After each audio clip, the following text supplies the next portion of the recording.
Bonsoir à toutes et à tous. Dans l'actualité de ce soir, manifestation de l'opposition. L'appel a été très peu suivi. Les manifestants habituels commencent à bouder le mouvement et certains demandent aux leaders politiques de reprendre le dialogue.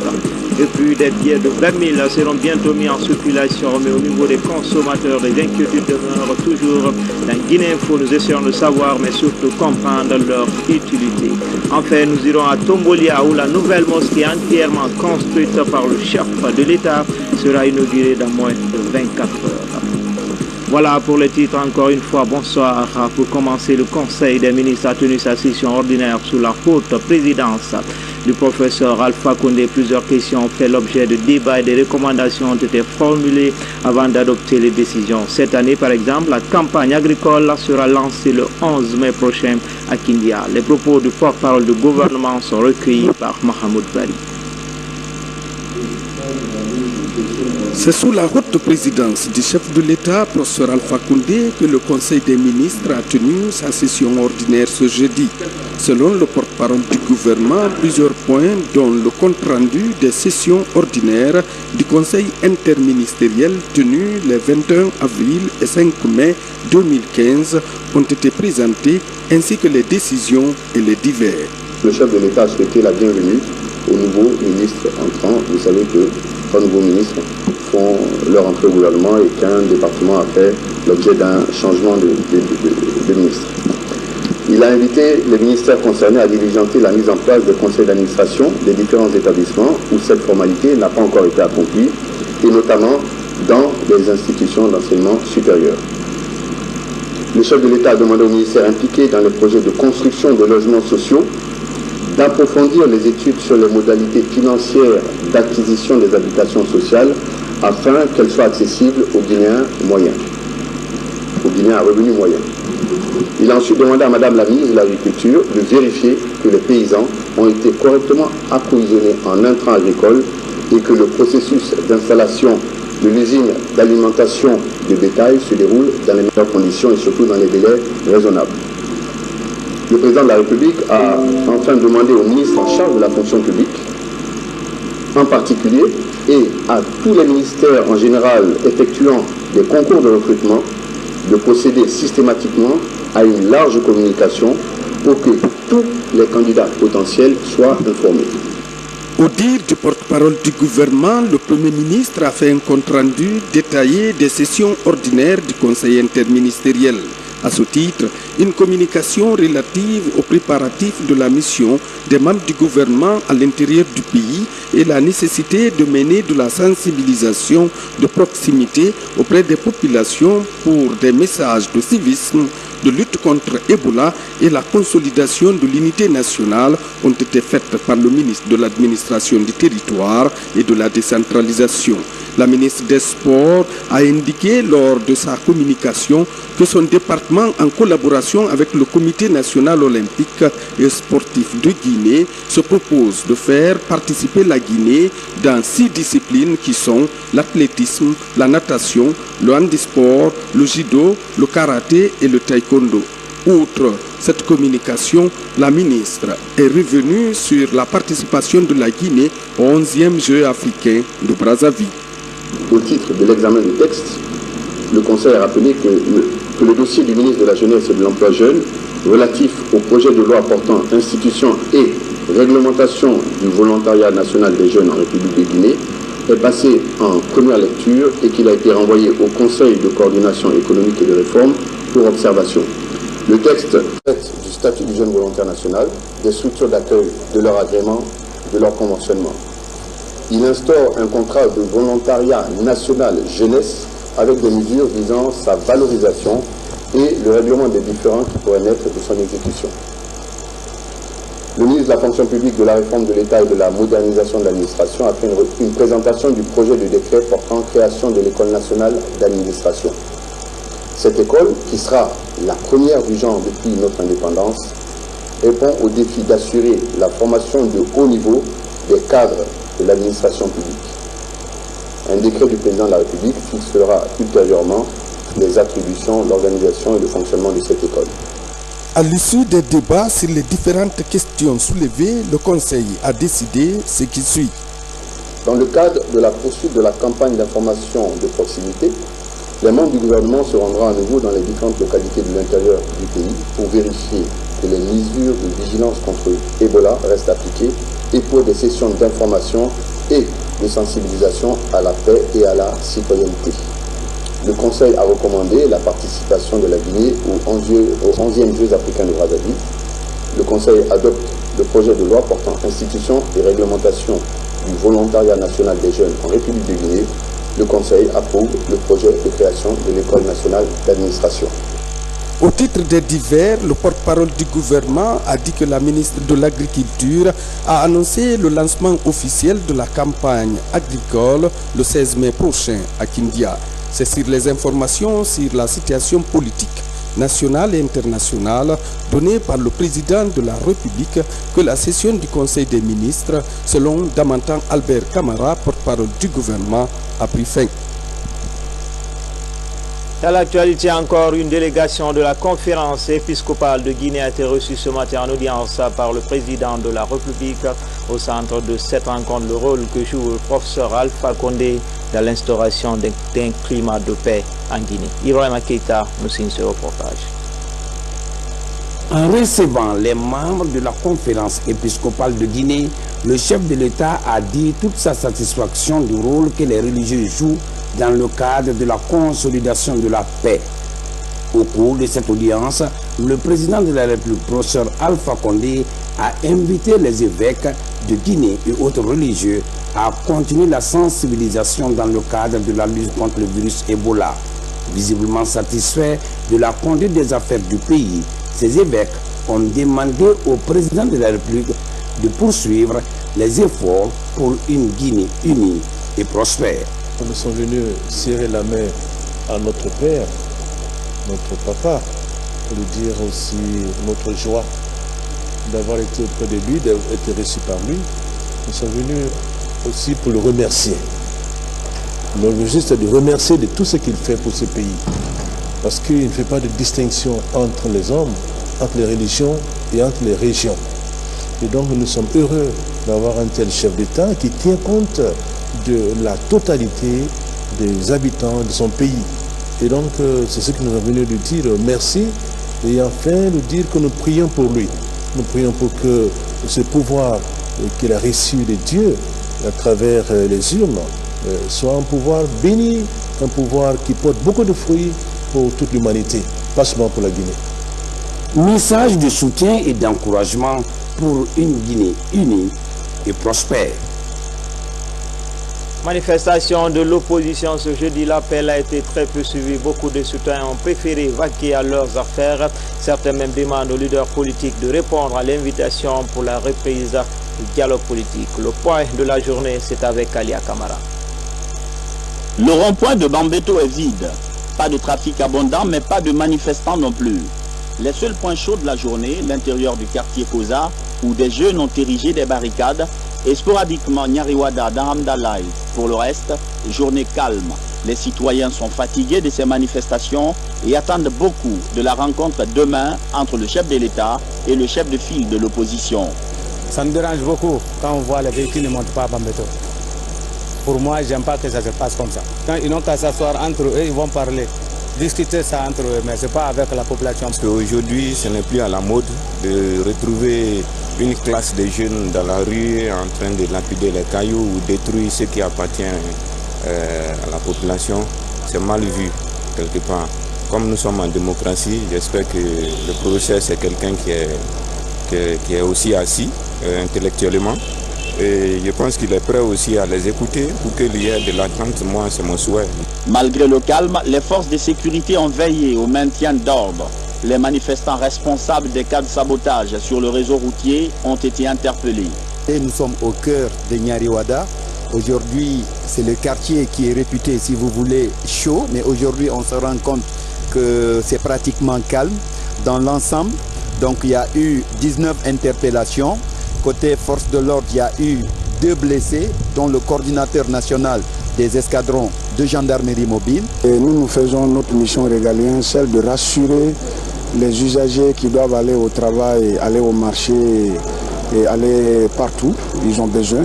c'est-à-dire la liberté de va-et-vient. Donc nous sommes là pour ça. Et si des cas d'éventualité arrivaient à se présenter, être prompte dans le cadre d'intervention, et puis c'est tout. Dans le même volet, la journée d'aujourd'hui a été plutôt calme par rapport aux autres journées de manifestation, justement à la veille de l'invitation du chef de file de l'opposition par le chef de l'État. Ce dernier se dit favorable à la main tendue du gouvernement. Selou Dalen Diallo est au micro de notre reporter Morikaba. Entre le président de la République et le chef de file de l'opposition. Dans la loi portant statut des partis politiques et chef de file de l'opposition, il est indiqué clairement que le président de la République consulte le chef de file de l'opposition sur les questions d'intérêt national. Je considère que la rencontre demain devrait être juste une consultation. Je donne ma lecture des événements. Je pourrais proposer des solutions de sortie de crise. Et j'étais aussi disposé naturellement à prendre note de toute proposition que le président ferait dans le cadre de la recherche de solutions à cette crise qui pénalise énormément tous les Guinéens, non pas l'opposition seulement. Autre titre de l'actualité, un billet de 20 000 francs guinéens sera bientôt mis sur le circuit des affaires en Guinée. Cette nouvelle coupure qui pourrait être lancée le 11 mai prochain suscite déjà plusieurs interrogations au niveau des consommateurs. Mais comment se présente ce billet et sur quelle base il a été émis? La réponse dans ce reportage de Makali Souma. Comment identifier un véritable billet de banque de 20 000 francs version 2015? Par la vue ou par le toucher, ce billet est de taille moyenne, frappé de plusieurs sigles hautement sécurisés, qui, contrairement aux autres billets, permet aussi aux malvoyants d'identifier cette coupure par le toucher, à l'aide de 3 lignes sensibles. Cette nouvelle coupure porte 2 filigranes, le portrait du billet et le chiffre. Les monnaies. La Banque centrale de la République de Guinée fabrique ces billets à un coût très élevé compte tenu de la faiblesse de la valeur faciale. Je vous demande de juger à partir de 2 exemples très concrets. En 1986, 5 000 francs guinéens valaient 13 $. Aujourd'hui, ça ne fait pas $1. Et c'est fabriqué à peu près au même prix. Donc en continuant sur les valeurs faciales que nous avons, à terme, le coût de fabrication sera intenable pour la Banque centrale. Si on émet 1000 billets de 20 000 francs, on va retirer 2000 billets de 10 000 ou 4000 billets de 5 000. C'est des émissions de remplacement, ce n'est pas des émissions ex nihilo. Ça n'a aucune incidence sur l'inflation. À noter que la Banque centrale compte organiser un point de presse lundi matin sur le lancement effectif de ce billet qui pourrait être disponible dans les différentes banques de la place.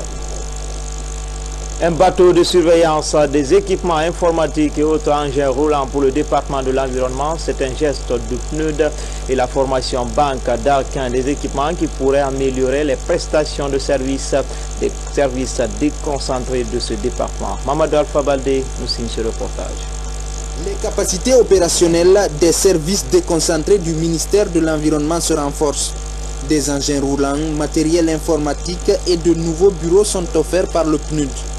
Ce bateau de surveillance, lui, est octroyé par la fondation Bandarking.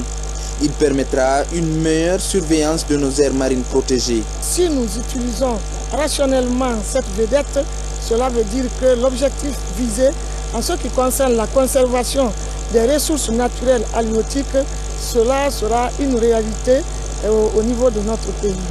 Le département regorge de personnes ressources, des ressources humaines, en effectif vraiment suffisant, mais le renforcement des capacités à la fois institutionnelles et opérationnelles est un important défi que, entre nos partenaires, nous avons identifié. Avec les enjeux climatiques mondiaux, la Guinée et ses partenaires entendent mettre les responsables environnementaux dans les normes de travail requises.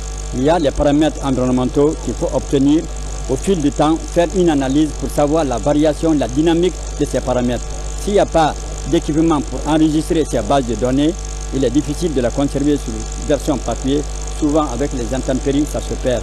Mais en mettant sur les disques durs, en mettant sur des formats électroniques, ça permet d'échanger ces données entre les acteurs au plan national, mais aussi échanger sur le plan international.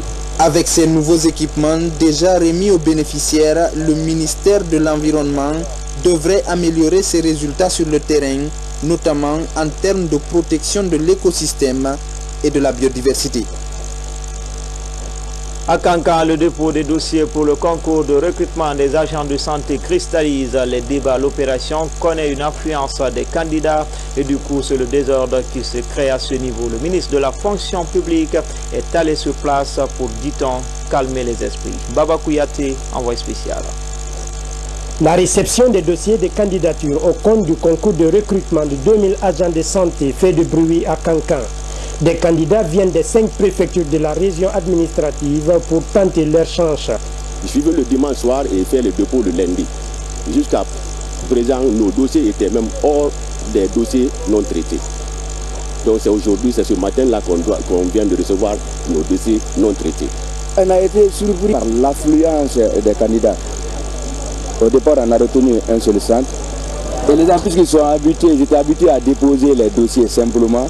Au lieu d'attendre qu'ils soient enregistrés et être libérés, ils sont venus nous déposer en vrac, n'importe comment. Le ministre de la Réforme de l'État a créé plusieurs centres à travers la ville pour faciliter le dépôt des dossiers. Aujourd'hui, le dispositif est revu, renforcé et plusieurs centres sont créés à travers la ville pour éviter les attroupements, pour éviter les chevauchements. Donc tout est rentré en ordre et j'espère que dans les 72 heures, Kankan aura bouclé, n'est-ce pas, la réception des dossiers. Dans les régions administratives de Farana et de Mamou, le ministre Kourouma s'est rassuré du bon déroulement du dépôt des dossiers. Dans ces régions, aucune difficulté n'a été signalée. A noter que les admis au concours de santé vont s'engager à servir à l'intérieur du pays durant 10 ans. Pour améliorer la gouvernance administrative, la Guinée a engagé depuis 4 ans un programme de 22 réformes. Les effectifs sont rationalisés, mais mieux l'introduction des nouvelles technologies est l'étape cruciale qui va assurer le suivi et la traçabilité des dossiers. Amara Kamara, coordinateur général du programme de réforme de l'État, l'a souligné sur le plateau de l'entretien de Koloma. Dans l'environnement défaillant comme en Guinée, la stratégie c'est introduire ce qu'on appelle les nouvelles technologies pour éviter les actes frauduleux, sur la production des actes, sur un certain nombre de choses, sur le circuit des dossiers, pour éviter la corruption par exemple. On est en train de travailler sur ça exactement. On développe des modules qui vous empêchent vous de garder un dossier. Quand le dossier arrive, il est suivi. On sait où il est. Au bout d'une semaine, ça clignote sur votre dans votre hiérarchie pour dire attention, ce monsieur il a ce dossier depuis une semaine. À ce moment-là, on vous demande des comptes. La délivrance des actes, vous avez beaucoup d'actes frauduleux. Quand vous voulez signer un acte, vous ne pouvez plus le faire. Donc ces modules sont également développés. C'est un des aspects également, je veux dire, de ce qu'on appelle la gouvernance administrative. Vous en avez d'autres. L'encadrement des décisions stratégiques, des projets, des programmes. Donc moi, j'ai effectivement l'habitude de conduire ce style de réforme, et non seulement dans les multinationales, par exemple de l'aéronautique, les télécoms en France, l'assainissement, l'aérospatiale, la Dassault, ces entités, mais également sur les grandes administrations publiques. L'intégralité de l'entretien de Koloma, c'est juste après la grande édition de 20h30. Le bouclier est toujours levé contre le virus Ebola avec le déploiement de 120 assistants sociaux dans les localités affectées par cette maladie. Le rôle de ces assistants est de faciliter la réinsertion et la prise en charge des orphelins d'Ebola. Mohamed De Camara nous signe ce reportage. Ils sont 120 assistants sociaux qui seront déployés dans les jours à venir dans les préfectures affectées par Ebola. La démarche vise à renforcer le système national de protection de l'enfant en place et rehausser ensuite la qualité de la réponse psychosociale dans les zones affectées par l'épidémie. Selon les derniers chiffres, plus de 4000 enfants sont victimes directement ou indirectement du virus Ebola en Guinée. Le travail de ces assistants sociaux qui ont bénéficié d'une formation permettra d'identifier les enfants en situation de détresse en vue de les prendre en charge. Et les informations sont bien perçues par rapport à la prise en charge psychosociale des orphelins d'Ebola. Je pense qu'on ferait de notre mieux sur le terrain pour leur venir en aide. Cette initiative du département de l'action sociale est rendue possible grâce à l'appui financier de l'UNICEF qui s'engage à apporter une assistance psychosociale notamment aux enfants rendus orphelins par cette épidémie. Le rôle du travail social dans la protection de l'enfance est majeur et il est extrêmement important. Car il s'agit là d'un domaine de spécialisation qui implique un processus de relation d'accompagnement des personnes en situation difficile ou à risque de vulnérabilité afin de les aider à sortir de leurs difficultés et à renforcer leur capacité et leur résilience à répondre à de nouveaux chocs. Aujourd'hui, nous avons 5 promotions des travailleurs sociaux qui ne sont pas utilisés et le virus Ebola quand même est venu ouvrir nos yeux pour nous dire que ce besoin est sur le terrain et qu'on peut valoriser ce travail. Ce programme qui s'étend sur plusieurs mois cible 120 000 enfants affectés et inclut 100% des enfants orphelins d'Ebola. Dans la même lancée, en déplacement un plus bref, le ministre en charge du tourisme était récemment dans le Sankara. Moussa Condé invite les populations à la paix et à la quiétude sociale. Et les 140 ans ont réaffirmé au ministre Condé leur adhésion à la mouvance présidentielle. Nous y reviendrons plus en détail dans nos prochaines éditions d'information avec Abdoulaziz Baldé. Dans le reste de l'actualité, la Ligue nationale des secrétaires, plus que jamais déterminée à rehausser leur niveau face à la modernisation de l'outil de travail, se former devient une obligation pour ses membres. D'où cette session de formation qui se tient actuellement à Conakry pour répondre aux défis du moment. Sekou Fernand Kourouma nous signe ce reportage. Faire une remise à niveau de ses membres, telle est la préoccupation de la Ligue des secrétaires. Il s'agit d'approfondir les principales données de l'expression écrite et orale, de mémoriser la discipline morphologique, syntaxique et lexicale. À cela s'ajoute l'amélioration des capacités relationnelles. Cette remise à niveau est considérée comme le moteur de la compétitivité. On a ritualisé la formation de nos membres, puisque notre leitmotiv, c'est la formation et le perfectionnement. Donc chaque année, nous nous retrouvons pour 3 jours ou 4 jours. Nous parlons de notre métier et de ce qui prévaut dans les actualités. D'importants modules seront enseignés conformément au thème « Culture générale en secrétariat dans un monde en perpétuelle évolution ».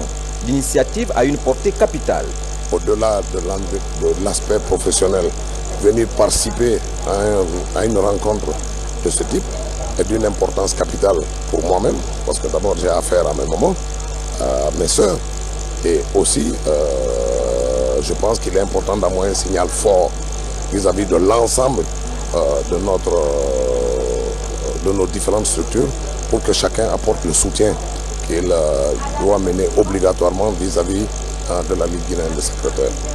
Ces femmes aux multiples fonctions sont les témoins et les confidentes des dirigeants, à l'image de celle qui est restée longtemps aux côtés de feu président Ahmed Sékou Touré. J'ai aimé mon métier. Depuis le début, j'avais cette vocation, je l'ai aimée. Et j'avais un atout. J'étais douée, pour ne pas dire surdouée. Et là, plus l'amour de ce métier, j'ai pu atteindre des normes, une rapidité au-delà des normes classiques, en sténo et en dactylo. Donc c'est de là où j'ai pu affecter à la présidence de la République, au secrétariat particulier du président. Pour le bonheur de leur corporation, les 5400 membres de la Ligue des secrétaires s'impliquent dans la lutte contre Ebola.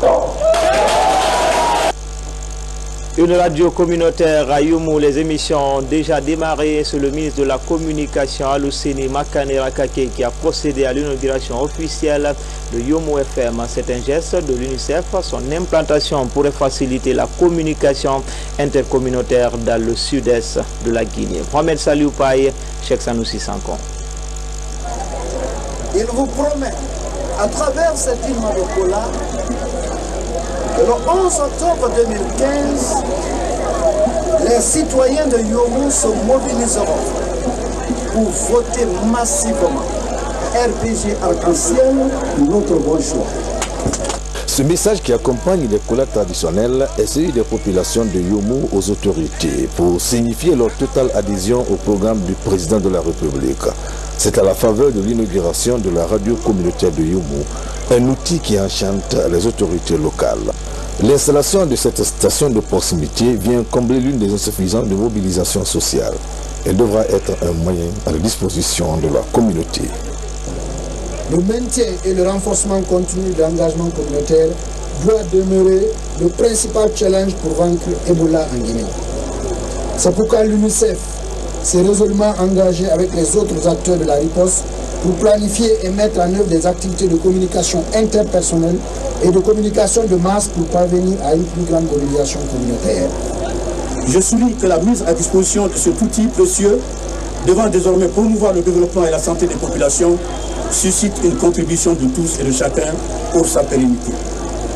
La station de la radio rurale communautaire de Yomo est construite sur une aire de 1112,75 mètres carrés avec un périmètre d'action de 136,70 mètres. En s'inscrivant dans la logique des populations bénéficiaires, le ministre de la Communication s'est régi du caractère authentique imprimé à la cérémonie. Alocénie Makanera Kaki a ainsi fait appel aux jeunes et aux femmes à qui le président Alpha Condé dédie ce premier mandat. Je voudrais dire aux jeunes et aux femmes que le plébiscite du professeur Alpha Condé est un défi majeur à relever pour vous d'abord. La nécessité s'impose à nous aujourd'hui de lui donner ce second mandat pour qu'il puisse finir son programme. La coupe du cordon inaugural, suivie de cette visite guidée des locaux et des installations, a mis fin à cette cérémonie inaugurale de la radio communautaire de Yomo.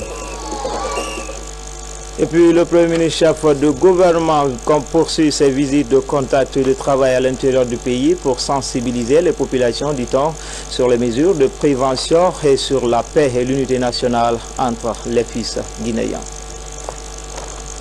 Mankunta, nous sommes à 112 km de Bofaville, fondée il y a 2 siècles et demi par un Landouma, Ramfori Mangasa Yombangura. Actuellement, la localité est peuplée des Baga, des Soussous et des Peuls. Cette population essentiellement agro-pastorale est massivement sortie samedi, venue de Bigouri, Dansi, Kalaksé et Sibali pour exprimer sa volonté d'adhérer aux idées de paix, de pardon et de progrès du professeur Alpha Condé. Tous les Bovaka, résidents et ressortissants, nous sommes mobilisés pour donner un sens à cette visite. Le sens de la réconciliation, le sens de l'unité nationale, le sens de la paix. J'ai été très satisfaite de la mobilisation de Mankunta. Ça soulève chez moi un certain espoir pour la prochaine élection présidentielle. Je pense qu'on peut compter sur eux. Il y a les acquis de la Troisième République. L'électricité, ça sera pour bientôt, le 31 mai. 31 mai. Il y a les travaux, les infrastructures, les écoles, le PPTE que nous avons gagné en combien de temps,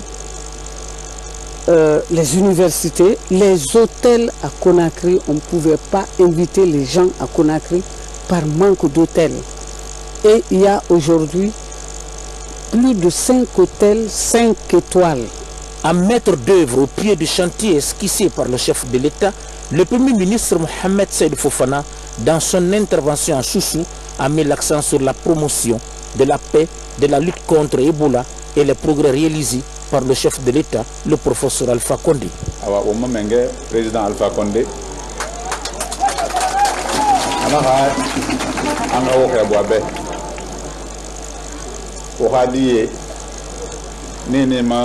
wa afa mukhafa ne mukhafa bo famato anu kana kha khoro amanna kana kha to anun fe na khan kholama mangena kha wasiga isa gine khurame isa dine khurame isa fori khurame awa mona na kirane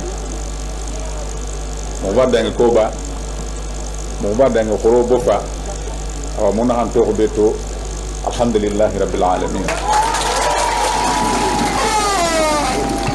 Singina nakanna mubarak ya halim bokara mubarak ya halim mankuntanna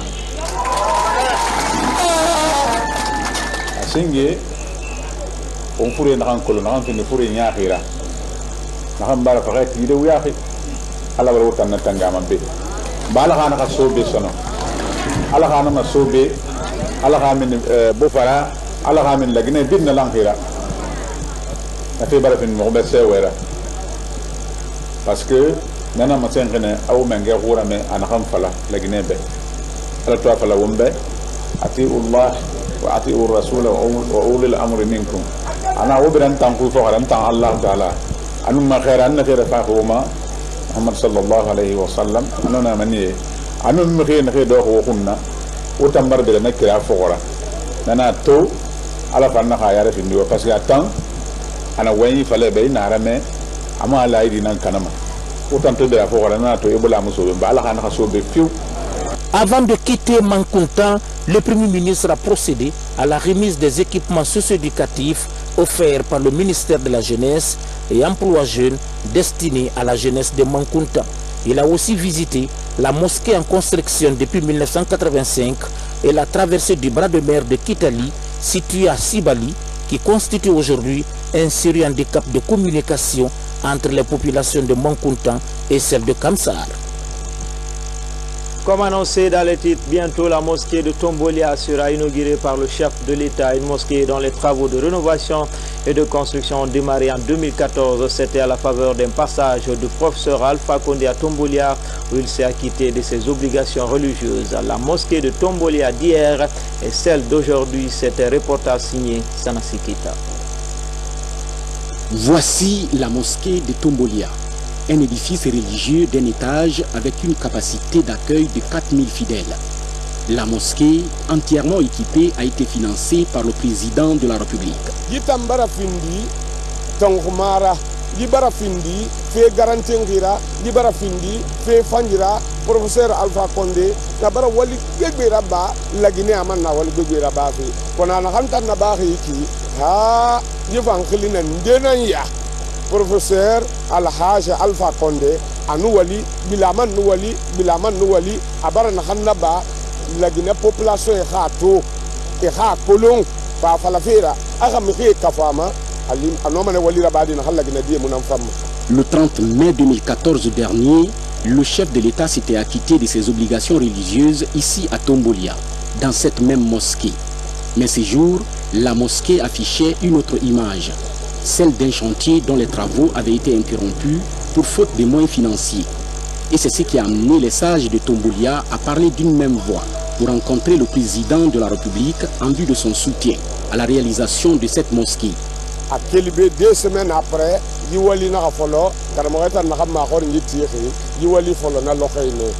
le 16 juin 2014. Aujourd'hui, la mosquée est complètement achevée. Elle sera inaugurée demain vendredi par le président de la République pour le plus grand bonheur des fidèles musulmans. Et puis ce décret D/2015/79/PRG/SGG portant modification de l'article 3 du décret D/2015/077/PRG/SGG du 6 mai 2015 portant nomination de conseiller à la présidence de la République. Le président de la République décrète, article 1er, l'article 3 du décret D/2015/077/PRG/SGG du 6 mai 2015 est modifié ainsi qu'il suit. Madame Marlia Toubari, précédemment présidente du conseil d'administration de l'Agence nationale de la microfinance ANAMIF, est nommée conseillère chargée de la coopération. Article 4. Le présent décret qui abroge toute disposition antérieure, contraire et prend effet à compter de sa date de signature sera enregistré et publié au journal officiel de la République. Conakry le 7 mai 2015, signé professeur Alpha Condé. La Guinée, à l'instar des autres pays du monde, célèbre ce vendredi la journée mondiale de la Croix-Rouge et du Croissant-Rouge. Ce 50e anniversaire magnifie l'œuvre des millions de volontaires à travers le monde qui apportent leur soutien aux personnes en détresse. Le président de la Croix-Rouge guinéenne est au micro de notre reporter Abdul Karim Kamara. Maintenant, plus d'un an, une épidémie d'Ebola sévit en Guinée. Depuis son apparition, ce sont plus de 2500 volontaires formés par la Croix guinéenne avec l'appui de notre partenaire Fédération internationale de la Croix du Croissant-Rouge qui s'emploient à travers tous les pays à combattre Ebola. En sensibilisant les communautés, en aidant à localiser et à surveiller les personnes qui ont été en contact avec les malades, en désinfectant les maisons et en enterrant dans la sécurité et dans la dignité les personnes décédées. Malgré les dangers auxquels ils s'exposent et la résistance de certaines communautés, nos braves et vaillants volontaires continuent de travailler sans répit pour apporter un soutien vital aux communautés et contribuer à l'objectif commun d'arriver à zéro cas. Ce courage et cette générosité dans l'effort dont montrent les volontaires de la Croix-Rouge guinéenne pour aider les communautés touchées par Ebola est un exemple inspirant de nos principes fondamentaux. La réponse à l'épidémie est en train de donner des résultats, mais le combat n'est pas encore gagné. Continuons sur notre lancée. Faisons un effort supplémentaire pour arriver à zéro cas et préparons les relèvements. Enfin, dans la riposte anti-Ebola, une caravane dénommée Caravane 1 Sauve sanctionne actuellement les différentes écoles du pays. Des messages de sensibilisation sur les mesures d'hygiène sont véhiculés et des témoignages des guéris d'Ebola sont partagés au sein des établissements scolaires. Commentaire, Thierno Ousmane Diallo. La caravane 1 Sauve 100 atteint les écoles des préfectures environnantes de Conakry. À Dubrika et à Koya, les élèves, à travers une projection vidéo, apprennent les méthodes de prévention du virus Ebola et prennent conscience du rôle des agents de la Croix-Rouge dans la lutte contre l'épidémie. J'ai compris que l'intervention de la Croix-Rouge est bonne. Et j'ai compris aussi que ceux qui mettaient des cailloux sur les routes pour empêcher la Croix-Rouge d'intervenir, j'ai compris que ce n'était pas bien. Et j'ai compris qu'on doit les aider aussi. La caravane 1 Sauve 100 sillonne essentiellement les établissements scolaires. Elle a été lancée au mois de mars dernier avec l'appui financier de l'UNICEF. C'est tout pour les infos. Tout le plaisir a été pour moi de vous servir. Très belle soirée à tous.